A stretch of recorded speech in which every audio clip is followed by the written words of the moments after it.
how to read a tape measure in under a minute. All of my high school welding seniors have graduated. They all know how to read a tape measure. If you don't, stick around and find out. This is the easiest way to read a tape. I promise you that. First thing we have to do is identify the scale.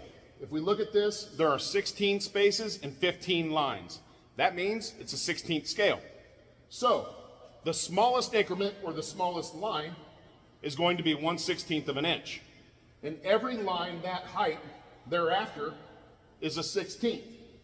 So all we have to do to find out what this 16th is add 2 to the first 16th. So once we've located 1/16, every line after that, the same height, is a 16th. All we have to do is add 2. 1/16, 3/16, 5/16, 7/16, 9/16, 11/16, 13/16, and 15/16. Same thing with the eighths, guys.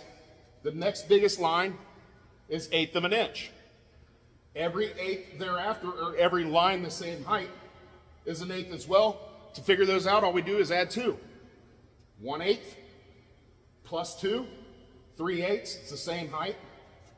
Plus 2 to the same height, 5/8. Plus 2, 7/8. Same thing with 1/4 inch. There's only 2 of those, but the same rule applies. 1/4 plus 2, 3/4. And of course, here's 1/2 inch in the middle. This is really that easy. So if you get stuck anywhere on this, you can always figure out what that line represents. So if I'm down here and I can't figure out what that line is, I know that's the smallest line on the scale. That's got to be a 16th. I've located the first one, that's 1/16. 3, 5, 7, 9, 11, 13/16.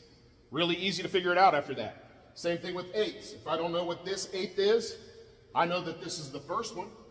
So all I have to do is add 2 to every line the same height until I get to this one.